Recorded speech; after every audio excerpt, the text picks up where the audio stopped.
370 को लेकर के पूरे देश में बहस हुई और मुझे याद है उस समय जब 370 को लेकर के लोकसभा में बहस हो रही थी, उस समय भी पार्टी के पक्ष में मैं खड़े होकर के बोल रहा था। उस समय जो सवाल खड़े किए गए थे केवल समाजवादी पार्टी की तरफ से नहीं बल्कि अन्य दलों ने, और ख़ासकर जो चुन कर के आते हैं कश्मीर से, जम्मू से, उनके लीडर्स ने भी कुछ सवाल सरकार से पूछे थे। कई सवालों का जवाब सरकार नहीं दे पाई थी। कई अंतोगत्वा उन्हें सुप्रीम कोर्ट की तरफ जाना पड़ा। आज जब सुप्रीम कोर्ट का फैसला आया है तो सुप्रीम कोर्ट के फैसले के बाद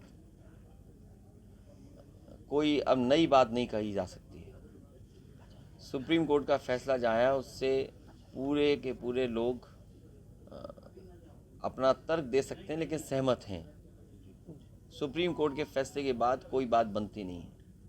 लेकिन कुछ लोग हैं या कुछ साथी हैं जो अभी भी ये सोचते होंगे कि उनकी जो जिस भावना से 370 लागू हुई थी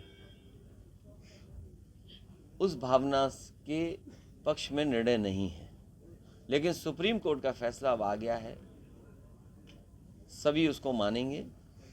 लेकिन कुछ सवाल ऐसे हैं सीमा की सुरक्षा को लेकर के, भारतीय जनता पार्टी को सीमा की सुरक्षा को लेकर के और ठोस क्या फैसले उठाएंगे वो बताने पड़ेंगे देश की जनता को। क्योंकि इधर जब लद्दाख को लेकर के सवाल खड़े हुए थे और चीन अंदर आ गया था और अभी भी वहीं बैठा है जहां पर उसको बैठना था, वो पीछे नहीं हटा है। तो प्रदेशों का बंटवारा हो गया, 370 हट गई, लेकिन चीन के लोग अंदर आ गए।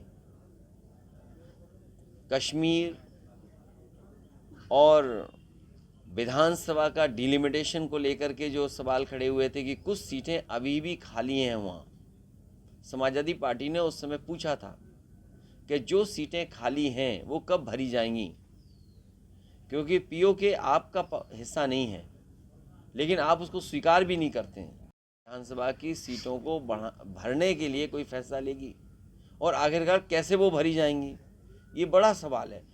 तो 370 को लेकर के जो सुप्रीम कोर्ट का फैसला है, अब फैसले के बाद कोई कुछ नहीं कह सकता।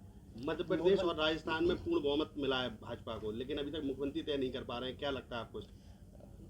अब बहुमत मिल गया है, मुख्यमंत्री भी बहुत जल्दी वो तय कर लेंगे। इसमें अब कोई क्या समय ही लग सकता है, सरकार थोड़ी रोक पाएगा कोई बनने से। समय जरूर लगेगा लेकिन कोई रोक नहीं सकता सरकार बनने से। लेकिन बसपा ने अपना उत्तराधिकारी अब बदलने की घोषणा कर दी है।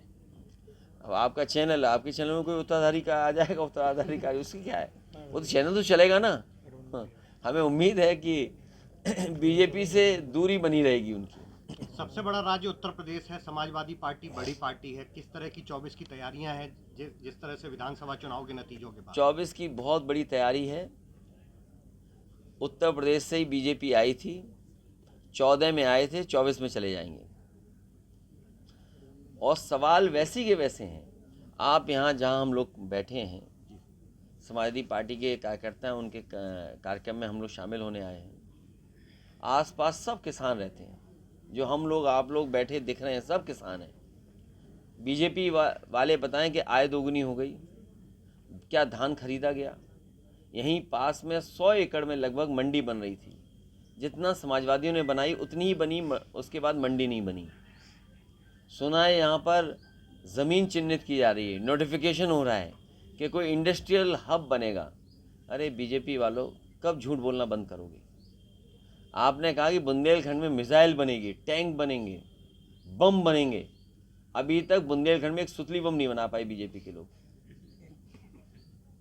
तो डिफेंस एक्सपो के नाम पे एमओयू किए।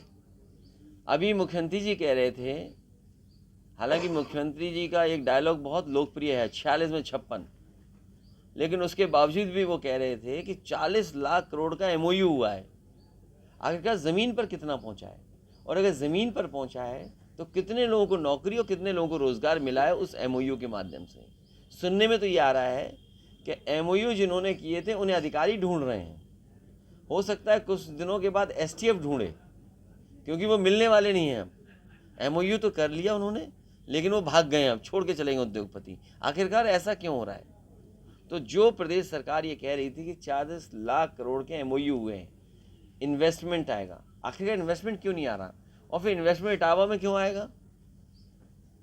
हमें तो इटावा देखना है। मान लीजिए अगर हम सब लोग इटावा मैनपुरी के आसपास के लोग हैं, बताइए अगर कोई इन्वेस्टमेंट यहाँ पर आया हो और फिर सरकार क्या कहती है हम $1 ट्रिलियन इकोनॉमी बनाएंगे।